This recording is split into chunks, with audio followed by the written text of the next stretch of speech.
So there I was, the Easter holidays of 1969. I was 7 years old, and I know that I was 7 because I vowed to remember that day and what I learned that day, to never forget. I know it was Easter because on the television they were showing a big Hollywood production of the story of Jesus' crucifixion and resurrection. They always did that at that time of year. And I was alone in the room. I could probably draw that room if I tried. And I was sat cross-legged in front of the television, almost as close to that television as I am to the camera in front of me now. And I'd watched the whole movie, and it was nearing the end. I knew the story. They told us the story at school.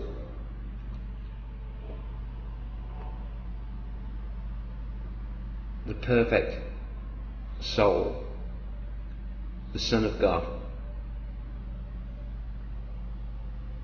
being nailed to a cross. Someone who came to earth to save mankind from itself. And I wondered how painful that must have been, to have those nails driven through the wrists,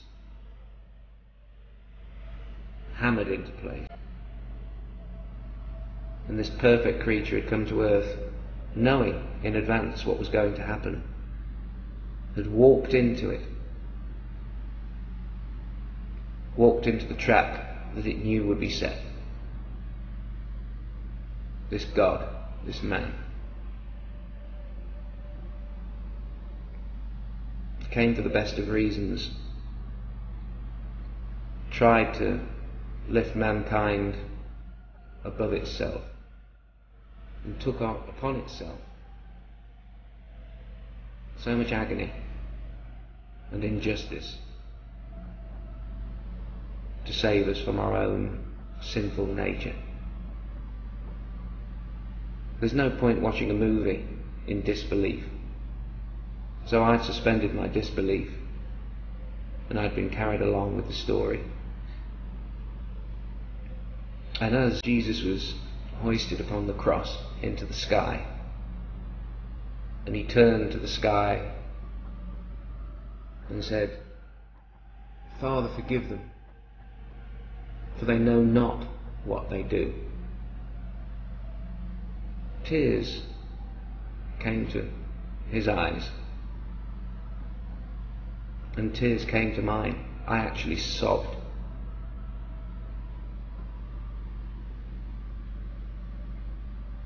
My breath catching my throat,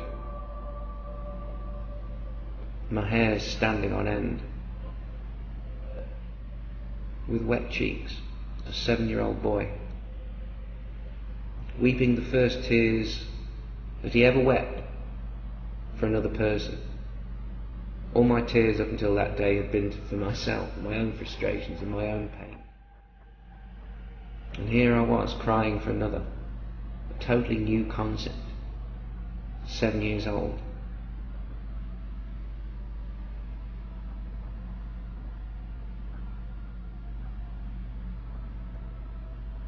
And in that moment, I remember asking myself so many questions.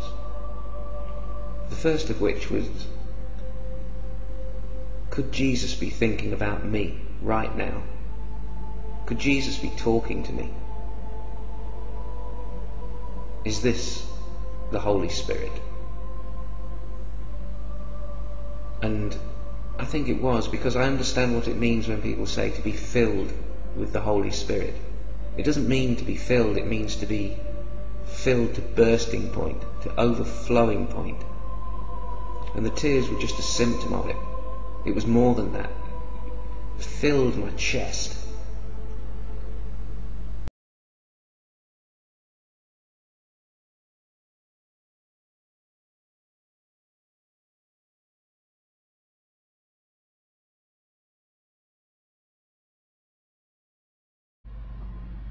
It really did feel exactly as the Christians say, that God was talking to me, and it was beautiful.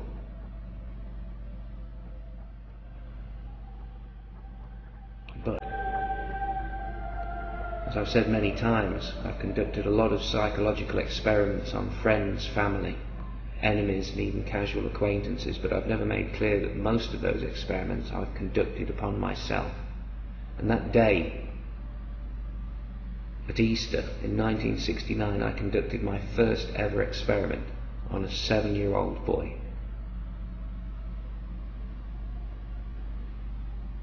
I wondered what would happen, and I needed to find out. So I leant forward and I turned the volume on the television set off.